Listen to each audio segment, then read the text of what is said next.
Good morning students, this is your basic physics channel. আজকে আমরা যে টপিকটা ডিসকাস করব সেটা হচ্ছে ক্লাস 9 এর চ্যাপ্টার 3 পদার্থের গঠন। ওই চ্যাপ্টারে ফার্স্ট আমাদের জানতে হবে প্রবাহী কি। প্রবাহী হচ্ছে যে সমস্ত পদার্থ প্রবাহিত হতে পারে তাকে বলা হয় কি প্রবাহী। যেমন হচ্ছে তরল ও গ্যাস। তরল ও গ্যাস কি করে? প্রবাহিত হতে পারে, তাই তরল ও গ্যাসকে আমরা প্রবাহী বলবো। তো এই প্রবাহী কোনো তলের ওপর যে কোনো দিক থেকেই বল প্রয়োগ করতে পারে। এই একটা তল ধরলাম, তলের উপর এই দিক লম্বভাবে যে কোনোভাবেই বল প্রয়োগ করতে পারে। তাহলে প্রবাহী লম্বভাবে তলের ওপর যে বল প্রয়োগ করবে তাকে বলা হয় ঘাত। ফার্স্ট হচ্ছে প্রবাহীর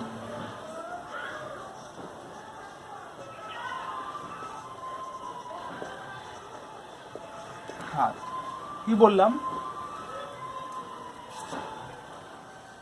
আমি ধরলাম এই একটা আমাদের কন্টেইনার আছে, কন্টেইনারের মধ্যে প্রবাহী আছে। প্রবাহী বলতে কি হতে পারে? এটা তোমার লিকুইড, তরল বা গ্যাসীয় হতে পারে। তো আমি একটা পয়েন্ট কনসিডার করলাম, একটা পয়েন্ট। এই পয়েন্টের ওপর বিভিন্ন দিক থেকে এই প্রবাহী বল প্রয়োগ করতে পারে, কিন্তু লম্বভাবে যে বল প্রয়োগ করবে লম্বভাবে তাই হচ্ছে প্রবাহীর ঘাত। এখন এই বিন্দুতে লম্বভাবে কি প্রয়োগ করতে পারে? প্রবাহীর মধ্যে এই বিন্দুতে কি লম্বভাবে প্রয়োগ করতে পারে? আগে একটা জিনিস ভাবো, যে আমি এখানটা দাঁড়িয়ে আছি, আমিও তো একটা কিছু বল প্রয়োগ করছি লম্বভাবে, সেটা কি? ঠিক, সেটা হচ্ছে আমার ওজন। তাহলে আমার ওজন এই পৃষ্ঠের উপর লম্বভাবে বল প্রয়োগ করছে, তাহলে এটাকেই বলা হয় কি? এটা যদি প্রবাহী হতাম, প্রবাহীর ক্ষেত্রে এটাকেই বলা হবে কি? ঘাত। তাহলে প্রবাহীর ক্ষেত্রে ঘাত হচ্ছে তলের উপর লম্বভাবে প্রযুক্ত বলকেই ঘাত বলা হচ্ছে। তাহলে ঘাত আর বল সেম জিনিস, লম্বভাবে প্রয়োগ করলেই বলা হয় ঘাত। তাহলে ঘাতের একক কি হতে পারে? একক কি পদ্ধতিতে হয়? সিজিএস আর এসআই।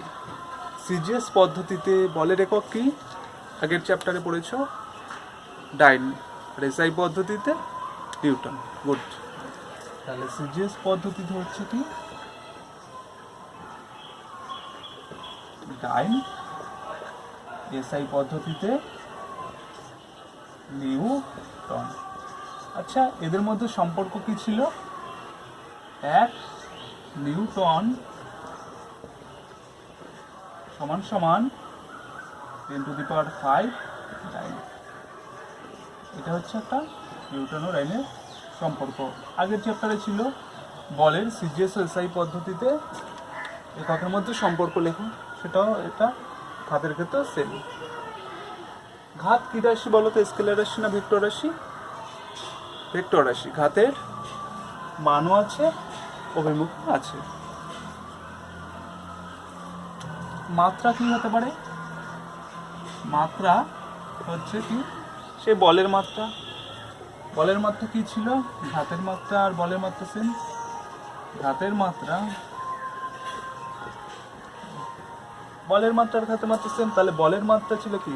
ভরের মাত্রা ইন্টু ত্বরণের মাত্রা। ভরের মাত্রা ছিল m, ত্বরণের মাত্রা হচ্ছে L(T⁻²).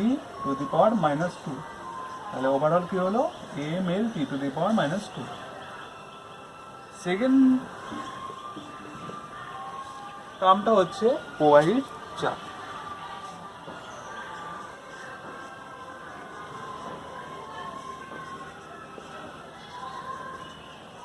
প্রবাহীর চাপ, প্রবাহীর চাপ হচ্ছে কি? এমনি চাপ কাকে বলে? একক ক্ষেত্রফলের ওপর প্রযুক্ত বলকেই বলা হয় চাপ। প্রযুক্ত বলকেই চাপ বলা হবে। কিন্তু ঘাতের ক্ষেত্রে একক ক্ষেত্রফলের ওপর লম্বভাবে প্রযুক্ত বলকেই বলা হয় চাপ। লম্বভাবে প্রযুক্ত বলকে কি বলা হয়? একটু আগে বললাম, ঘাত। তাহলে একক ক্ষেত্রফলের ওপর প্রযুক্ত ঘাতকেই বলা হয় চাপ। তাহলে চাপ কি হবে? ঘাত বাই ক্ষেত্রফল।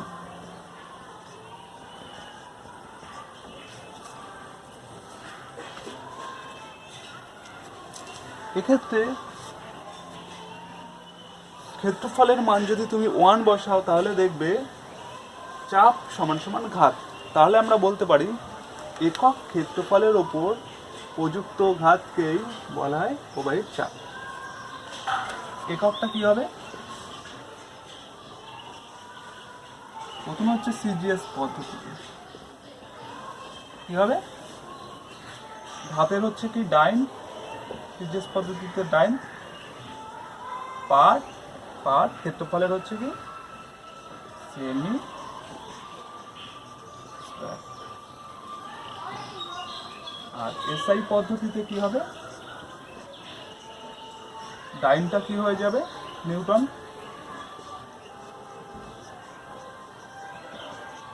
আর সেন্টিমিটার স্কয়ার হয়ে যাবে মিটার। বোঝা গেল? মাত্রা কি হবে,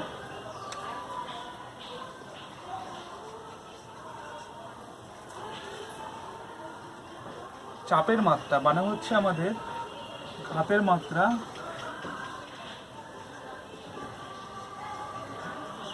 ডিভাইডেড বাই ক্ষেত্রফলের মাত্রা।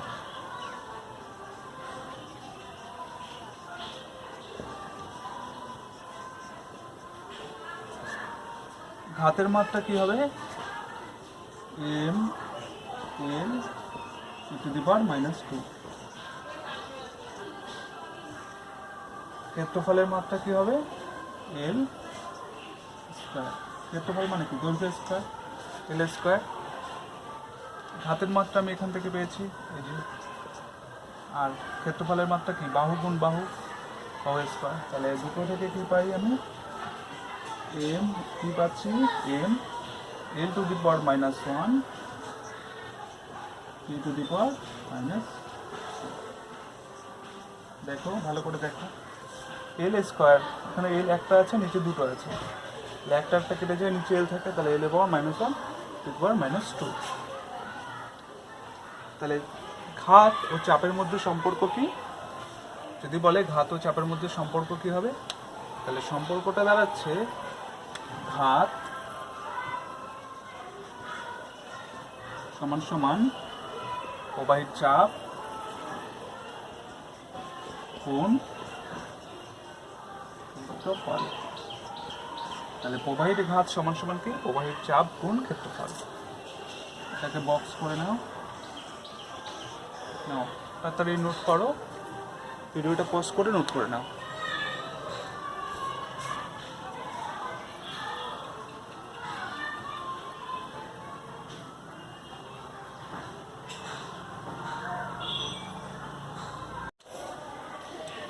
সেকেন্ড টপিক, এবার টপিকটা হচ্ছে কোনো বিন্দুতে প্রবাহীর চাপ নির্ণয়। প্রবাহীর মধ্যে কোনো বিন্দুতে প্রবাহীর চাপ নির্ণয়।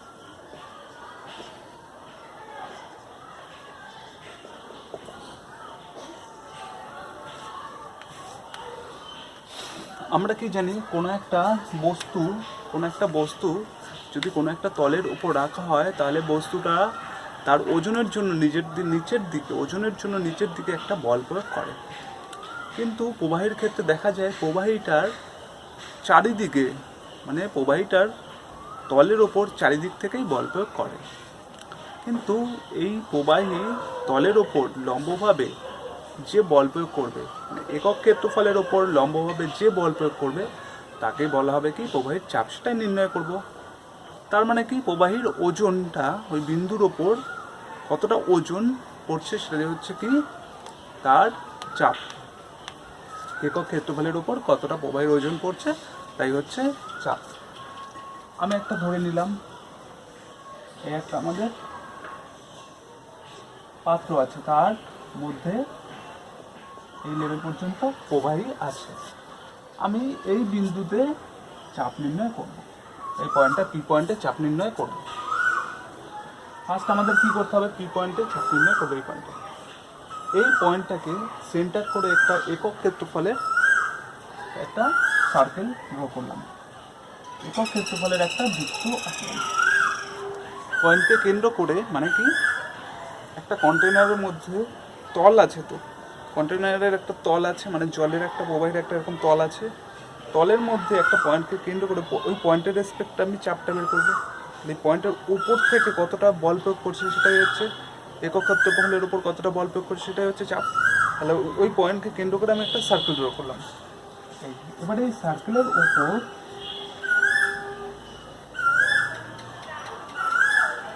এই পরিমাণ জল থাকবে, এই সার্কেলটার উপর ওই পরিমাণ জল থাকবে, সেই জলটার ওজন নিচের দিকে ক্রিয়া করবে। আর একক ক্ষেত্রফল যেহেতু আমি নিয়ে নিয়েছি, তাহলে ওটাই হবে কি ওর চাপ, মানে এটাই নির্ণয় করতে হবে যে এই জলের ওজন কত। আমি ধরলাম এর ক্ষেত্রফল ধরলাম এ, আমি একটা ক্ষেত্রফল ড্র করলাম, বিন্দুকে কেন্দ্র করে একটা ক্ষেত্রফল ড্র করলাম। এখন একক ক্ষেত্রফল ধরছি না, এর ক্ষেত্রফল আমরা এ ধরছি। এর উচ্চতা ধরলাম এইচ। এই তরলের ঘনত্ব হচ্ছে রো ধরলাম। তাহলে আমি প্রথমে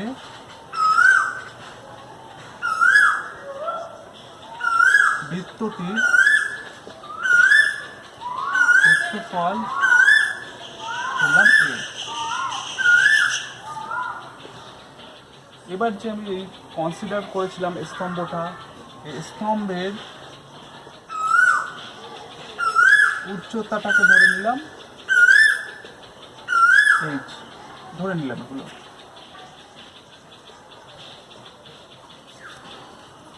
প্রবাহীর ঘনত্ব রো,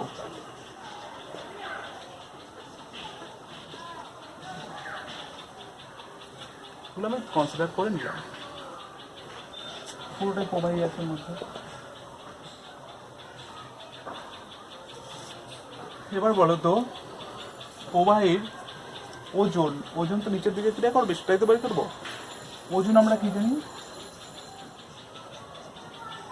ওজন ডব্লিউ সমান কি ছিল, এম ইন্টু জি। এম মানে কি, সেই বস্তুটার ভর আর অভিকর্ষ ত্বরণ। তাহলে এই বস্তুটা প্রথমে ভর দরকার। এই যে সিলিন্ড্রিক্যাল একটা এঁকেছে সিলিন্ডারের মতো, এটা কি দরকার, এর ভর দরকার। ভর কি করে আমরা পাবো, আমরা কি জানি, আমরা জানি কি ভর সমান কি, ঘনত্ব ইন্টু আয়তন। ফার্স্ট চ্যাপ্টারে আমরা করেছি ভর সমান কি, ঘনত্ব ইন্টু আয়তন। এখানে ঘনত্ব কত, ঘনত্ব তরলের রো, আয়তন কত, ক্ষেত্রফল এ, হাইট হচ্ছে এইচ।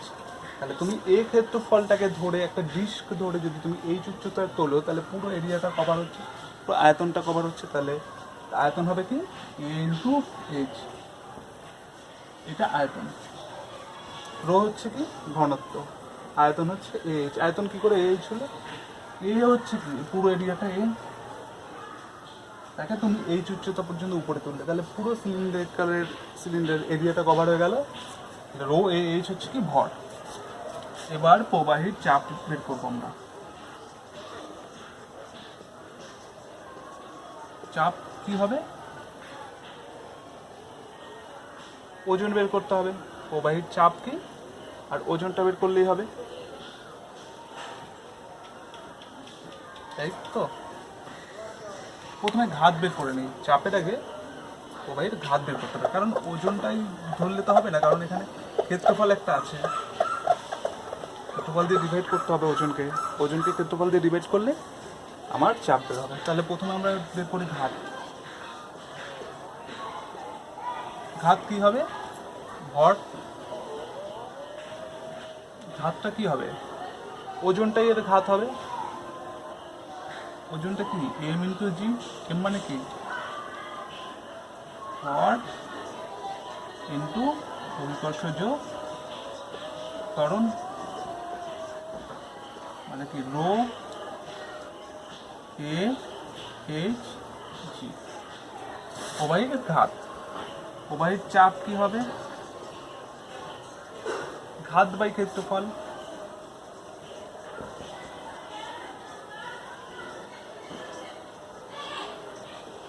ঘাত কি rho A G H by ক্ষেত্রফল কি ছিল ওটার সিলিন্ডারের ক্ষেত্রফল এ, ক্ষেত্রফল এ কেটে গেল, হয়ে গেল কি রো জি এইচ। রো মানে হচ্ছে ঘনত্ব অভিকর্ষজ ত্বরণ ইন্টু মুক্ত পৃষ্ঠ থেকে, তরলের মুক্ত পৃষ্ঠ থেকে ওই বিন্দুর গভীরতা। বললাম এইচটা কি মুক্ত পৃষ্ঠ থেকে, মুক্ত পৃষ্ঠ, এটা তো এর উপরে তো কিছু নেই, এটা তো তরলের মুক্ত পৃষ্ঠ, প্রবাহের মুক্ত পৃষ্ঠ, তার থেকে বিন্দুর গভীরতা।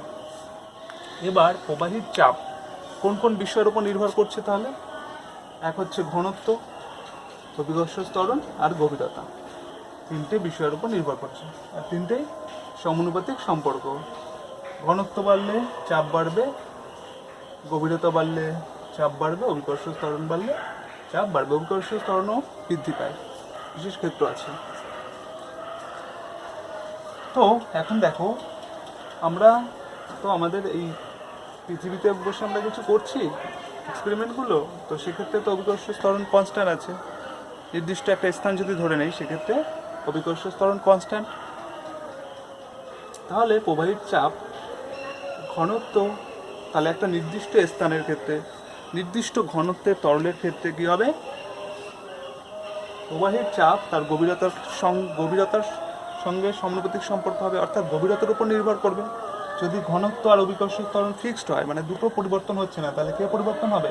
গভীরতা। তাহলে গভীরতা পরিবর্তনের সঙ্গে চাপ পরিবর্তন হবে। কখন? একটা নির্দিষ্ট স্থানে, একটা নির্দিষ্ট তরলের ক্ষেত্রে।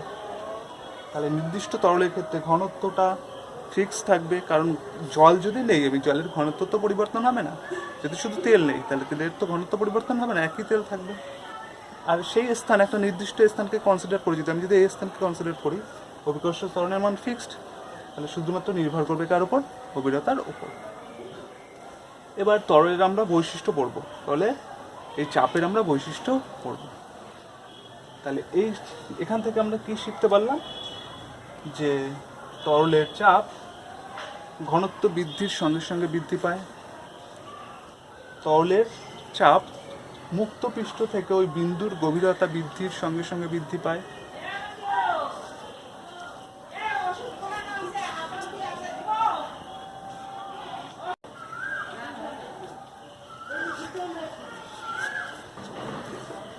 তিন নম্বর বলতে পারি, কোনো একটা তরলের বা কোনো প্রবাহীর যদি একটা নির্দিষ্ট অনুভূমিক তল কনসিডার করা হয়, একটা অনুভূমিক তল, তাহলে সেই তলের প্রবাহীর চাপ একই থাকবে। কেন?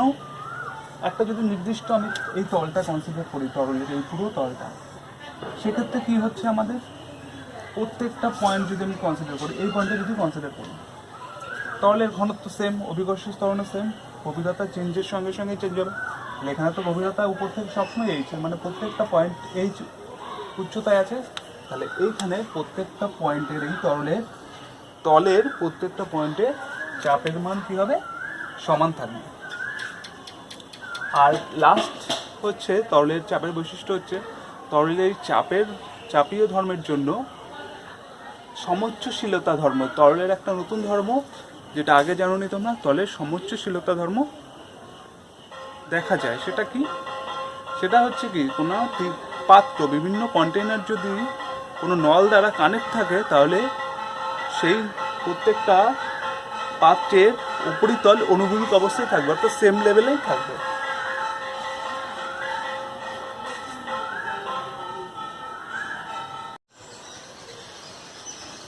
এরপরের সাব টপিকটা হচ্ছে বায়ুমণ্ডলের চাপ। বায়ুর নিজস্ব ওজন থাকায় বায়ুর চাপ দেওয়ার ক্ষমতা আছে। এবার বায়ুমণ্ডলের চাপ কি? কোনো বিন্দুর চারিপাশে একক ক্ষেত্রফলের ওপর বায়ুমণ্ডল তার নিজস্ব ওজনের জন্য যে পরিমাণ বল প্রয়োগ করে, তাকে বলা হয় কি? বায়ুমণ্ডলের চাপ। এর পরেরটা হচ্ছে বায়ুমণ্ডলীয় চাপ, প্রমাণ বায়ুমণ্ডলীয় চাপ, তার মান কত? প্রমাণ বায়ুমণ্ডলীয় চাপ কি? 45 ডিগ্রি অক্ষাংশে 76 সেন্টিমিটার পারদ স্তম্ভের চাপকে বলা হয় বায়ুমণ্ডলীয় চাপ। তাহলে সেই প্রমাণ বায়ুমণ্ডলীয় চাপের মান কত? সেই প্রমাণ বায়ুমণ্ডলীয় চাপের মান। আচ্ছা, এমনি কোনো বিন্দুতে আগে দেখেছিলে কোনো বিন্দুতে চাপ, প্রবাহীর ক্ষেত্রে কোনো বিন্দুতে চাপের মান কত? এইচ রো জি। এইচ হচ্ছে উচ্চতা বা গভীরতা ওই বিন্দু থেকে, রো হচ্ছে ডেনসিটি মানে ঘনত্ব, জি হচ্ছে অভিকর্ষ ত্বরণের মান। এখানে যেটা প্রমাণ বায়ুমণ্ডলীয় চাপের সংজ্ঞা দেওয়া হলো, সেখানে বলা হলো যে 76 সেমি পারদ স্তম্ভের চাপকে। তাহলে এইচ কত? 76 সেন্টিমিটার। ঘনত্ব কত? রো মানে ঘনত্ব, ঘনত্ব কত? পারদের ঘনত্ব 13.6 গ্রাম পার সেন্টিমিটার কিউব। জি অভিকর্ষ ত্বরণের মান কত? সিজিএস পদ্ধতি দেখো, সেন্টিমিটার গ্রাম হলো সিজিএস পদ্ধতি, তাহলে অভিকর্ষ ত্বরণের মান কত? 980 সেন্টিমিটার পার সেকেন্ড। এই ভ্যালুগুলো এখানে বসিয়ে দাও। 76, রো হচ্ছে 13.6 ইন্টু 980, এগুলো গুণ করলে দেখা যাবে তার ভ্যালু হচ্ছে 1.013 ইন্টু 10⁶ ডাইন পার সেমি। তাহলে প্রমাণ বায়ুমণ্ডলীয় চাপের মান কত? 1.013 ইন্টু 10⁶ ডাইন পার সেমি স্কোয়ার। এবার এই বায়ুমণ্ডলীয় চাপ পরিমাপ করার যন্ত্র, সেই যন্ত্রের নাম হচ্ছে ব্যারোমিটার। ব্যারোমিটারের সাহায্যে বায়ুমণ্ডলীয় চাপ পরিমাপ করা হয়। এই ব্যারোমিটারের সাহায্যে কোনো একটা স্থানের আবহাওয়া কেমন সেটাও জানা যেতে পারে। কিভাবে? ব্যারোমিটারের সাহায্যে চাপ পরিমাপ করা হয়, কোনো স্থানের চাপ কত সেটা জানা যায়। এবার কোনো বায়ুমণ্ডলে জলীয় বাষ্প আছে, কোনো স্থানে যদি জলীয় বাষ্পের পরিমাণ বৃদ্ধি পায় তাহলে সেখানের বায়ুর ঘনত্বটা হ্রাস পাবে, এবং বায়ুর ঘনত্ব যদি হ্রাস পায় চাপও কমবে। তাহলে যদি আমি ব্যারোমিটারে যদি পারদের উচ্চতাটা ধীরে ধীরে হ্রাস পেতে দেখি, তাহলে বুঝবো কি ওই স্থানে বায়ুটা ধীরে ধীরে কমছে, বায়ুর চাপ ধীরে ধীরে কমছে। এবার বায়ুর চাপ ওখানে কমছে মানে হচ্ছে জলীয় বাষ্পের পরিমাণ বৃদ্ধি পাচ্ছে, আর জলীয় বাষ্পের পরিমাণ বৃদ্ধি পাচ্ছে মানে কি ওখানে শীঘ্রই বৃষ্টি হবে। এবার যদি আমরা দেখি যে ব্যারোমিটারে পারদস্তম্ভের উচ্চতাটা বৃদ্ধি পাচ্ছে, আস্তে আস্তে বৃদ্ধি পাচ্ছে, তখন বুঝবো ওই স্থানে বায়ুর চাপ বৃদ্ধি পাচ্ছে। বায়ুর চাপ বৃদ্ধি পাচ্ছে মানে জলীয় বাষ্পের পরিমাণ হ্রাস পাচ্ছে। এবার জলীয় বাষ্পের পরিমাণ হ্রাস মানে কি ওই স্থানে তোমার বৃষ্টি হওয়ার সম্ভাবনা নেই, বৃষ্টি হবে না, পরিষ্কার আকাশ। এবার যদি দেখি ব্যারোমিটারে তোমার পারদস্তম্ভটা খুব তাড়াতাড়ি কমছে, মানে খুব তাড়াতাড়ি হ্রাস পাচ্ছে, তখন বুঝবো কি আমরা? তখন বুঝবো ওই স্থানে তোমার বায়ুর চাপ খুব কমে গেছে। তার মানে কি ওইখানে নিম্নচাপের সৃষ্টি হয়েছে। এবার নিম্নচাপের সৃষ্টি মানে কি পার্শ্ববর্তী অঞ্চল থেকে বায়ু তীব্র বেগে ওই স্থানে ছুটে আসবে, তাহলে ওখানে ঝড় হবে, ওখানে একটা প্রচণ্ড ঝড়ের সম্ভাবনা আছে। কিন্তু দেখা গেছে আবহাওয়ার বিভিন্ন স্থানের আবহাওয়া স্থানের উপর ডিপেন্ড করছে, তাই ব্যারোমিটার সাহায্যে খুব একটা সঠিকভাবে পরিমাপ করা যায় না, তবে মোটামুটি একটা আভাস পাওয়া যায়। বোঝা গেল? এরপরের টার্মটা হচ্ছে যেটা পড়বো সেটা হচ্ছে সাইফন যন্ত্র।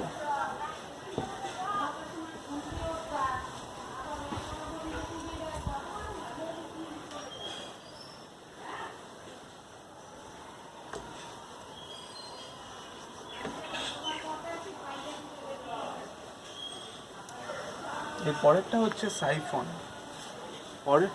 পরের টপিকটা হচ্ছে সাইফন ও তার প্রয়োগ।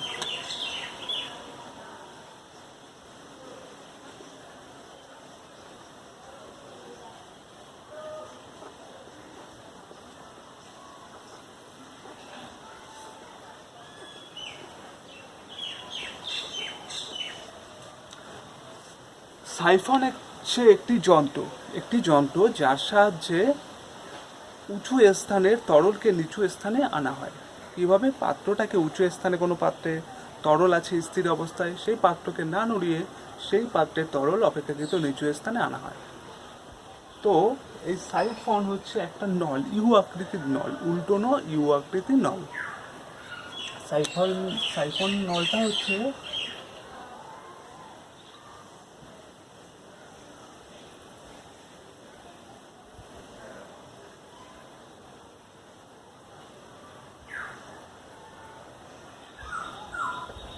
একটা উল্টোনো ইউ আকৃতি নল, যার প্রস্থচ্ছেদ হচ্ছে সেম, এবং এর একটা বাহু একটা প্রান্ত হয় অপেক্ষাকৃত লম্বা আর একটা তার তুলনায় ছোট হয়। এগুলো একটা কাঁচ বা রবারের নল। তো কি করে এর প্রয়োগ করা হয় চলো দেখি।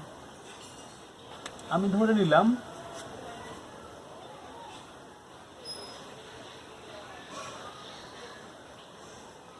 একটা কন্টেনারের মধ্যে এটা রাখা আছে, তার জলতলেই এই একটা কন্টেনার আছে, তার জলতলেই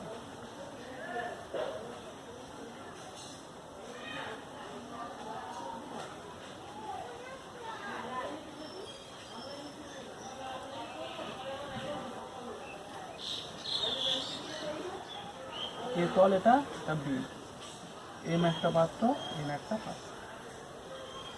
এখানে একটা ধরলাম বি বিন্দু, এখানে একটা সি বিন্দু। এটা হচ্ছে বি বিন্দু, এটা হচ্ছে সি বিন্দু, যারা অনুভূমিকভাবেই আছে।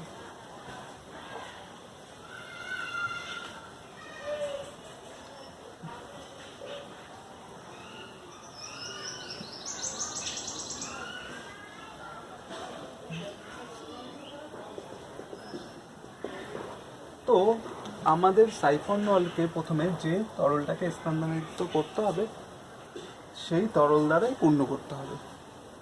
তো আমি দেখলাম এখানে এ হচ্ছে আর বি হচ্ছে এই যে তরল আছে তার উপরিতল, উপরিতলের কোনো একটা বিন্দু এ ও বি, সরি এটাও এ এটাও বি, এটাকে আমি অন্য নাম করে দিচ্ছি ডি। তাহলে এ ও ডি হচ্ছে এই তলের কোনো একটা বিন্দু। বি ও সি নলের উপর অবস্থিত বিন্দু, যারা সেম অনুভূমিক রেখায় অবস্থিত। ধরলাম আমি এই সি বিন্দু জলতল থেকে এই বিন্দুর উচ্চতা হচ্ছে H2, আর এই জলতল থেকে এই বি বিন্দুর উচ্চতা হচ্ছে H1। বি বিন্দুতে চাপ হচ্ছে P1 আর সি বিন্দুতে চাপ হচ্ছে P2। এবার তোমরা দেখো এ বিন্দুতে এই যে এ তল আছে, এটা তো বায়ুমণ্ডলের মানে ওই যে তল এ তল তার উপরে তো বায়ুমণ্ডল আছে, তাহলে এ তলের উপরে যে চাপটা পড়বে সেটা তো বায়ুমণ্ডলের চাপ।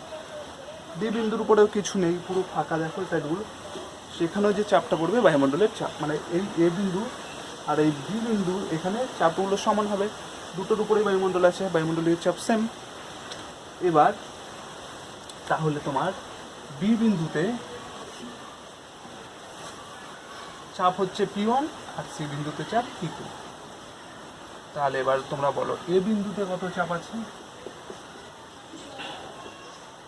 এ বিন্দুতে চাপ তো বায়ুমণ্ডলীয় চাপের সমান, সেই চাপটা কত?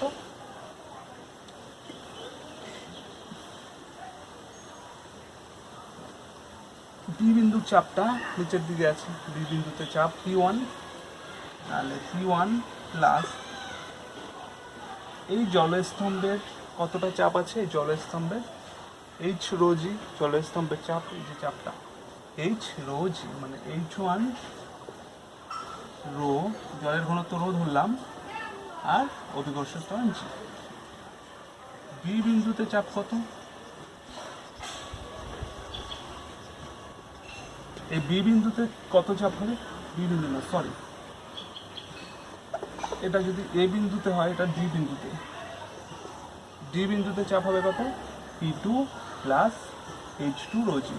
একই তরল আছে যার ঘনত্ব হচ্ছে রো, রো এই বিন্দুতে চাপ P1, এই বিন্দুতে চাপ P2। তাহলে কত হবে ডি বিন্দুতে? E2 চাপ, তার সঙ্গে যোগ হবে এই জলের স্তম্ভের চাপ H2 রো জি। এবার দেখো এ বিন্দুতে চাপ, ডি বিন্দুতে চাপ, দুটোই বায়ুমণ্ডলের চাপ, দুটোই সমান। তার মানে এই টার্মটা সমান হবে। তাহলে কি লিখতে পারি? লিখতে পারি 1 ও 2 থেকে কি লিখতে পারি আমরা? P1 প্লাস H1 রো জি সমান সমান P2 প্লাস H2 রো জি। और কি লিখতে পারি?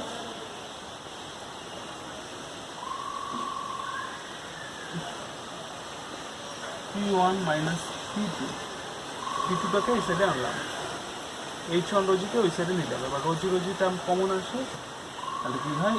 H2 মাইনাস H1 রোজি কমন রোজি। তাহলে আমরা কি দেখছি যে এই নলের উচ্চতা যদি বেশি হয়, H2 যদি বেশি হয় H1 এর থেকে, H2 যদি বেশি হয়, তাহলে এই টার্মটা পজিটিভ হয়, ধনাত্মক হয়। তার মানে কি? তখন P1 এর মানটা বড় হবে। তার মানে কি? H2 এর মানটা যদি বড় হয়, P1 এর মান বড় হবে। তখন কি হবে? P1 এর মানটা বেশি, P2 এর মান কম। এখানে বেশি চাপ, এখানে কম চাপ। চাপ কোন দিক থেকে কোন দিক যায়? বেশি দিক থেকে কম দিকে যায়। তাহলে এইখানের যে তরল আছে সেটা কম চাপের দিকে যাবে, সি বিন্দুর দিকে যাবে। তাহলে বি বিন্দুর তরল সি বিন্দুর দিকে যাবে, আর এই নিচের তরলগুলো আবার বায়ুমণ্ডলীয় চাপের জন্য উপরে উঠবে। তাহলে তরলটা এখানে আসলো, সেই তরলটা নিচে পড়লো। তাহলে এই হলো কন্ডিশন। তার মানে কীভাবে কাজ করছে বুঝতে পারছো? যখন H2 ভ্যালুটা বড়, তখন কী হবে? P1 এর ভ্যালুটা বড় হয়ে যাবে। প্রেশারটা বেশি হবে এখানে, এই বিন্দুতে প্রেশার কম, তাহলে জল ওর দিকে প্রবাহিত হবে, হয়ে এই জল শূন্য হবে। এবার কখন এই প্রবাহটা বন্ধ হবে? কখন এইখান থেকে এই সাইফন নলের ক্রিয়া করবে না? কখন? যখন H1 আর H2 সমান হবে। সমান হলে কি হবে? এই টার্মটা যদি সমান হয়, এই টার্মটা 0 হয়ে যাবে। H2 থেকে H1 বিয়োগ, অর্থাৎ দুটো যদি সমান হয় তাহলে এই টার্মটা 0 গুণ সামথিং 0, তাহলে এই টার্মটা পুরো 0 হবে। তখন কি হবে? H1 ইকুয়ালস টু যদি H2 হয়, তখন এই টার্মটা 0 হবে, অর্থাৎ P1 বিয়োগ P2 0, মানে P1 সমান সমান P2 হবে। অর্থাৎ কি? তখন বি বিন্দুর চাপ ও সি বিন্দুর চাপ সমান হবে। দুটো চাপ যদি সমান হয় তাহলে জলগুলো সেম স্থির অবস্থায় থাকবে, নড়াচড়া করবে না। তাহলে যখন H1 H2 ভ্যালু সেম হবে, তখন সাইফন ক্রিয়া বন্ধ করে দেবে। বোঝা গেল সাইফন ক্রিয়া? এর কি প্রয়োগ হতে পারে? প্রয়োগ হতে পারে কি? ধরো মানে বড় পাত্রের মধ্যে কোনো তরল আছে, সেটাকে অন্য পাত্রে স্থানান্তরিত করতে হবে। তো সেই পাত্রটাকে না নড়িয়ে আমরা কী করে করব? তখন এই সাইফন ক্রিয়ার সাহায্যে ওই পাত্রের তরলকে অন্য তরলে স্থানান্তরিত করতে হবে। আরেকটা এক্সাম্পল, টয়লেটে যে ফ্লাশগুলো ইউজ করা হয়, সেগুলো এই সাইফন ক্রিয়ার সাহায্যে ক্রিয়াকে প্রয়োগ করেই করা হয়। এবারে আমরা যেটা পড়বো সেটা হচ্ছে আর্কিমিডিসের নীতি। আর্কিমিডিসের নীতি। আচ্ছা, তার আগে আমরা কিছু ডিসকাস করে নিই, কিছু জেনে নিই। তোমরা সবাই দেখেছো, একটা জিনিস খেয়াল করেছো, যখন শূন্য মাধ্যমে বায়ুতে কোনো একটা ভারী বস্তুকে তোলা হয়, তখন সেই তোলাটা আমাদের খুবই কঠিন হয়। কিন্তু সেই বস্তুটাকে যখন জল থেকে তোলা হচ্ছে, তখন তার ওজন মনে হবে কিছুটা কমে গেছে। বা কোনো একটা কাঠের বুড়ি, তাকে বায়ু মাধ্যমের মধ্যে বহন করা খুবই কঠিন হলেও তরলের মধ্য থেকে বহন করা ইজি হয়। এই ঘটনা কেন হয়? তো প্রথম তার জন্য আমাদের জানতে হবে, ফার্স্ট একটা টার্ম জানতে হবে, সেটা হচ্ছে প্লবতা। তো কোনো বস্তুকে যদি কোনো তরলের মধ্যে আংশিক বা সম্পূর্ণরূপে নিমজ্জিত করা হয়, তখন কি করে? প্রবাহী বস্তুর উপর একটা বিপরীত দিকে, ওজনের বিপরীত দিকে একটা বল প্রয়োগ করে, তাকে বলা হয় প্লবতা। অ্যাকচুয়াল প্লবতা বস্তুর ওজনটাকে আপাতভাবে কমিয়ে দেয়। তুমি খেয়াল করো,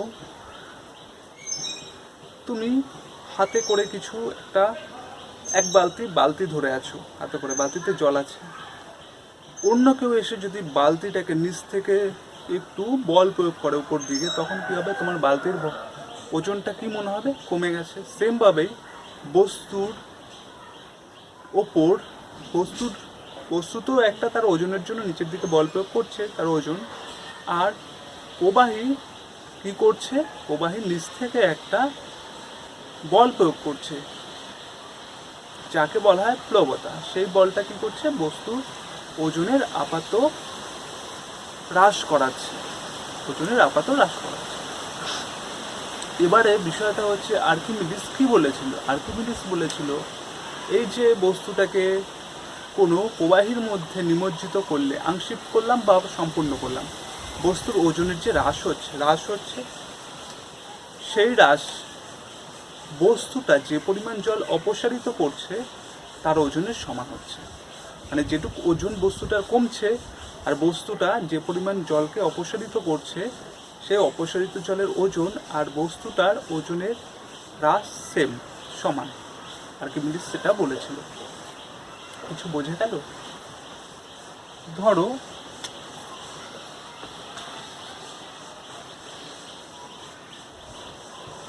একটা পাত্র আছে, পাত্রের মধ্যে তুমি একটা কাঠের গুঁড়ি ফেলে, কাঠের গুঁড়িটা ভাসতে থাকবে। সম্পূর্ণ পাত্রে যদি সম্পূর্ণ লেভেলে জল থাকে আর তুমি কাঠের গুঁড়িটা দাও, তাহলে কি দেখবে, তাহলে দেখবে যে এই পাত্র থেকে জল পড়ছে। কতটা জল পড়ছে, যতটা আয়তন গাছটা দখল করে আছে ততটা আয়তনের জল অপসারিত করছে। এই অপসারিত তলের একটা ওজন থাকবে, সেই ওজন, এই যে আমাদের গুঁড়িটার ওজন, তার হ্রাস ঘটবে ততটাই। মানে এই গুঁড়ি জলে দিলে যে পরিমাণ ওজনের হ্রাস ঘটবে আর অপসারিত জলের ওজন সেম হবে। এটাকে বলেছিল আর্কিমিডিস বলেছিল। বললাম আচ্ছা, এই বস্তুটা কি করবে, নিচের দিকে একটা বল প্রয়োগ করবে, সেটা কি বল, ওজন, W=mg। আর প্রবাহী তরল নিচ থেকে উপর দিকে লম্বভাবে যে বল প্রয়োগ করবে তাকে বলা হয় প্লবতা, যেটা বস্তুর ওজনটাকে কমিয়ে দেবে। এবার বিষয় হচ্ছে কি, আমি ধরলাম প্লবতাটা ধরলাম আর বস্তুর ওজন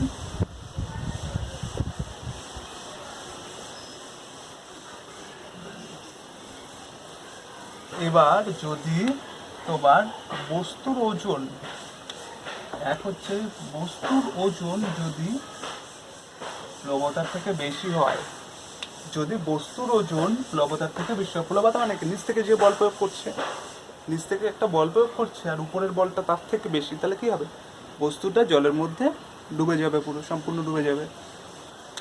সেকেন্ড কেস, বস্তুর ওজন আর যদি প্লবতা সমান হয়, বস্তুর ওজন আর প্লবতা যদি সমান হয়, তাহলে বস্তুটি কি হবে, সাম্য অবস্থায় থাকবে। জলের মধ্যে ডুবে আছে কিন্তু সেই স্থির অবস্থায় থাকবে, সাম্য অবস্থায় থাকবে। যদি প্লবতাটা, যদি বস্তুর ওজন প্লবতার থেকে কম হয়, বস্তুর ওজন প্লবতার থেকে কম হয়, তখন কি হবে, বস্তুটা ভাসবে। মানে নিচ থেকে যে বল প্রয়োগ করছে তার মান বেশি, নিচ থেকে আর বল প্রয়োগ করছে, এই পাত্রের মধ্যে নিচ থেকে যে বলটা প্রয়োগ করছে, নিচ থেকে যে বল প্রয়োগ করছে প্লবতাটা, আর বস্তুর ওজন নিচের দিকে কাজ করছে সেটা ডব্লিউ। যদি নিচের বলটা বেশি হয় তখন কি হবে, বস্তুটা উপরের দিকে উঠবে, নিচ থেকে বেশি বল প্রয়োগ করলে বস্তুটা উপরে উঠবে এবং বস্তুর উপরে ভাসতে থাকবে। আর যদি দুটোই সমান হয়, ডব্লিউ আর দুটো সমান হয়, বস্তুটা ওই ডুবেই ভেসে থাকবে, এরকমই থাকবে ভিতরে।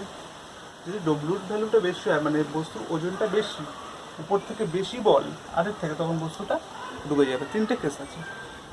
ভাসনের শর্ত হচ্ছে এটা, এটা হচ্ছে সাম্যাবস্থার শর্ত, এটা সাম্যাবস্থার, আর এটা কি, ডুবে যাওয়ার শর্ত। এবার ধরো কোনো একটা বস্তুর ওজন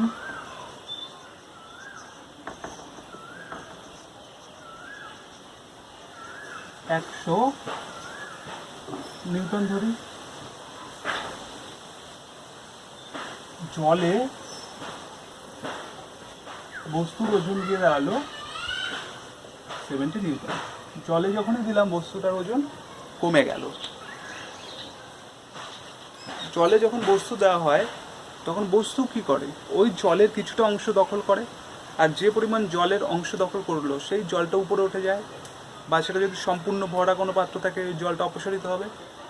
তার মানে কি ওর আয়তনের সমান জল অপসারিত করবে। তো সেই জলের ওজনটা কত হবে তখন, সেই অপসারিত জলের ওজন আর ওর যে ওজনটা কমছে দুটো সমান হবে। এখানে জল এখানে কত হ্রাস পাচ্ছে, কত 100 ছিল, সেখান থেকে 70 হলো, 30 নিউটন হ্রাস পাচ্ছে, বস্তুর ওজন 30 নিউটন হ্রাস পাচ্ছে। তাই নিউটন না বললে আমি বলতে পারি কেজি, কিলোগ্রাম ভর। তো 30 নিউটন হ্রাস পাচ্ছে। এই যেটা হ্রাস পেলো সেটাই হচ্ছে কি অপসারিত তরলের ওজনের সমান। তাহলে এখানে অপসারিত তরলের ওজন কত, 30 নিউটন। বোঝা গেল? পরের টপিকটা হচ্ছে ঘনত্ব ও আপেক্ষিক গুরুত্ব। ঘনত্ব কি, একটা 10 সেন্টিমিটার কিউব, একটা তোমার তুলার কোনো একটা কিউব আছে, আর একটা সেম আয়তন মানে 10 সেন্টিমিটার কিউব একটা লোহার ঘনক আছে। তো দেখা গেল কার ভর বেশি হবে, লোহারটার ভর বেশি হবে। কেন? কারণ লোহার ঘনত্বটা বেশি। তো ঘনত্ব হচ্ছে কি, একক আয়তনের ভরকে বলা হয় কি ঘনত্ব। তাহলে ঘনত্ব হচ্ছে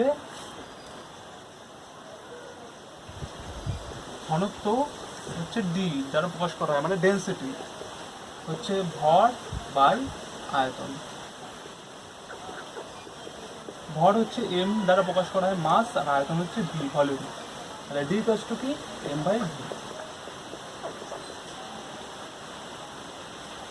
ঘনত্বের একক সিজিএস পদ্ধতিতে একক হচ্ছে কি, ভরের একক কি গ্রাম, আয়তনের একক সেন্টিমিটার কিউব। এসআই পদ্ধতিতে কি হবে, গ্রামটা হবে কিলোগ্রাম আর সেন্টিমিটার কিউবটা হবে মিটার কিউব। মাত্রা কি হবে, মাত্রা হবে ভরের মাত্রা এম, আয়তনের মাত্রা হচ্ছে এল কিউব, মানে এল টু দি পাওয়ার -3 আয়তনের মাত্রা। পরের টপিকটা হচ্ছে আপেক্ষিক গুরুত্ব।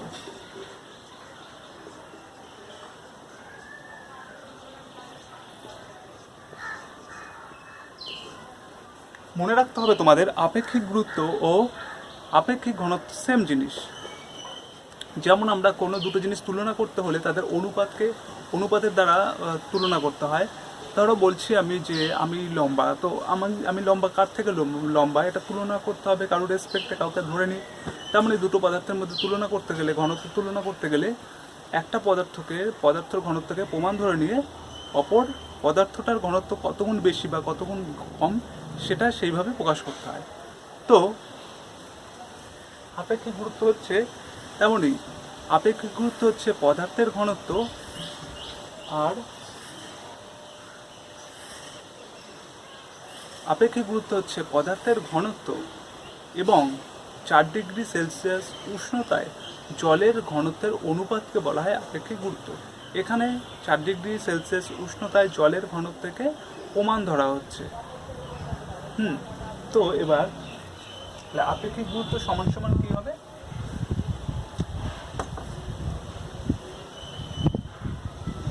পদার্থের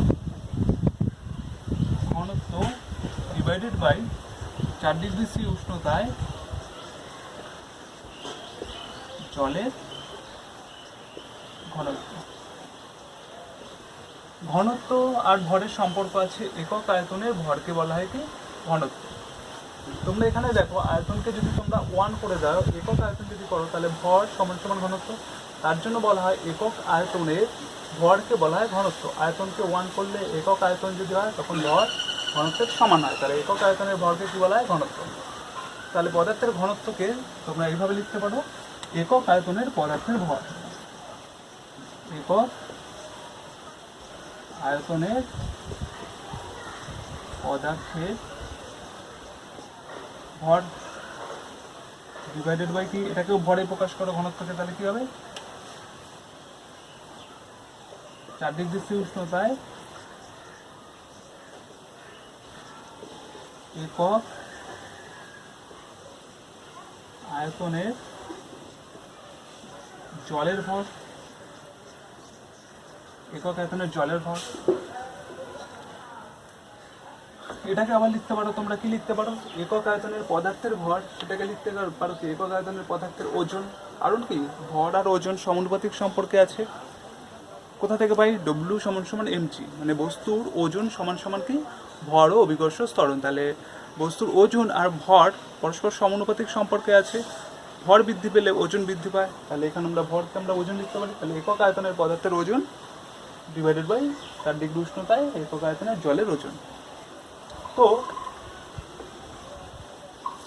সংজ্ঞাটাকে তোমরা এইভাবেও দিতে পারো যে কোনো পদার্থের একক আয়তনের ভর ও 4 ডিগ্রি উষ্ণতায় জলের একক আয়তনের ভরের অনুপাতকে বলা হয় কি আপেক্ষিক গুরুত্ব বা আপেক্ষিক ঘনত্ব। এবারে আমরা আপেক্ষিক গুরুত্ব ও ঘনত্বের মধ্যে সম্পর্কটা লিখব। এদের মধ্যে সম্পর্কটা স্থাপন করব। ধরি আমি ধরলাম যে কোনো পদার্থের ঘনত্ব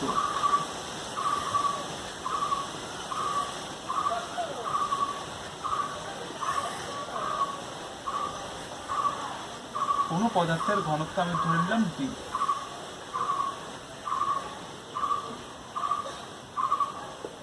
আর 4 ডিগ্রি উষ্ণতায় জলের ঘনত্ব ধরে নিলাম ডি জি, জলের ঘনত্ব ডি জিরো আর পদার্থের ঘনত্ব ডি। তাহলে আপেক্ষিক গুরুত্ব এস দ্বারা প্রকাশ করছি, স্পেসিফিক গ্র্যাভিটিতে এস দ্বারা প্রকাশ করছি। তাহলে আপেক্ষিক গুরুত্ব কি হবে, আপেক্ষিক গুরুত্ব কি ছিল, পদার্থের ঘনত্ব ডিভাইডেড বাই জলের ঘনত্ব। তাহলে ডি বাই ডি, এখান থেকে আমরা কি পাবো, ডি সমান সমান এস গুণ ডি জিরো বজ্র গুণন করো, ডি গুণ 1 মানে ডি, তাহলে ডি সমান সমান ডি জিরো ইন্টু এস। এটা হচ্ছে সম্পর্ক, মনে রাখো এটা খুব ইম্পর্টেন্ট সম্পর্ক। এটা কার কার মধ্যে সম্পর্ক হচ্ছে আপেক্ষিক গুরুত্ব ও পদার্থের ঘনত্বের মধ্যে সম্পর্ক, আপেক্ষিক ঘনত্ব পদার্থের ঘনত্বের মধ্যে সম্পর্ক। তাহলে এখানে একটা জিনিস খেয়াল করো, এখানে ডি মানে হচ্ছে পদার্থের ঘনত্ব, ডি জিরো মানে হচ্ছে 4 ডিগ্রি উষ্ণতায় জলের ঘনত্ব, এস মানে হচ্ছে স্পেসিফিক গ্র্যাভিটি বা হচ্ছে এটা তোমার আপেক্ষিক গুরুত্ব। এবার এই যে ডি জিরো তো জলের ঘনত্ব, এটা সবসময় সেমই থাকে। সিজিএস পদ্ধতিতে 1 গ্রাম পার সেন্টিমিটার কিউব, এটা সিজিএস পদ্ধতিতে, আর এসআই পদ্ধতিতে হবে 1000 কিলোগ্রাম পার মিটার কিউব, এটা এসআই পদ্ধতিতে। তাহলে যদি এই ভ্যালুটা এখানে বসাও তাহলে তোমরা দেখবে ডি সমান সমান এস, আর এটা হচ্ছে কোন পদ্ধতি, এটা হচ্ছে সিজিএস। আর এসআই এ কি দেখবে, ডি সমান সমান 1000। তাহলে তোমরা দেখছো যে এসআই পদ্ধতিতে আপেক্ষিক গুরুত্বের মান, এসআই পদ্ধতিতে ঘনত্বের মান আপেক্ষিক গুরুত্বের 1000 গুণ, আর সিজিএস পদ্ধতিতে আপেক্ষিক গুরুত্বের মান আর ঘনত্বের মান সেম। আপেক্ষিক গুরুত্ব ছিল কি, কোনো পদার্থের ভর ডিভাইডেড বাই 4 ডিগ্রি সেলসিয়াস উষ্ণতায় জলের ভর, দুটোই ভরের অনুপাত, তার জন্য এর কোনো একক নেই। আপেক্ষিক গুরুত্ব হচ্ছে কি দুটো সেম জাতীয় রাশির অনুপাত, তার জন্য এদের কোনো অনুপাত, এদের কোনো রাশি, এই রাশির কোনো একক নেই, তাই আপেক্ষিক গুরুত্ব একটি এককবিহীন রাশি। আপেক্ষিক ঘনত্ব। তো একটা প্রবলেম করাই চলো। প্রবলেমটা হচ্ছে যে বলে দিয়েছে কোনো একটা ধাতুর আপেক্ষিক গুরুত্ব 8, কোনো একক নেই, আপেক্ষিক গুরুত্ব 8। ওই ধাতুর 100 ঘনমিটারের ভর কত হবে? ওই ধাতুর 100 ঘনমিটারের ভর কত হবে? কি বলেছে? কোনো একটা ধাতু তার আপেক্ষিক গুরুত্ব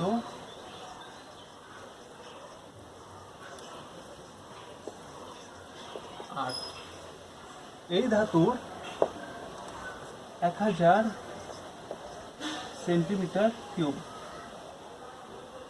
বা 1000 ঘনমিটার ধরলাম আমি, মিটার কিউব আয়তনের ভর কত? আয়তন বলেছে, ভর এটা হচ্ছে কি আয়তন মানে ভি। দরকার কি এম। এম আর ভি এর মধ্যে সম্পর্ক কি ছিল? ডি সমান সমান ছিল এম বাই ভি। মানে আমার যদি এম বের করতে হয় তাহলে ডি আর ভিকে গুণ করতে হবে, ডি আর ভিকে। ডি মানে কি ডেনসিটি ঘনত্ব, আর ভি মানে হচ্ছে আয়তন। আয়তন বলে দিয়েছে, দরকার কি ঘনত্ব। আপেক্ষিক গুরুত্ব থেকে ঘনত্ব কি বের করা যায়? অবশ্যই যায়। আপেক্ষিক গুরুত্ব থেকে ঘনত্ব বের করা যায়? অবশ্যই যায়। কি করে যায়?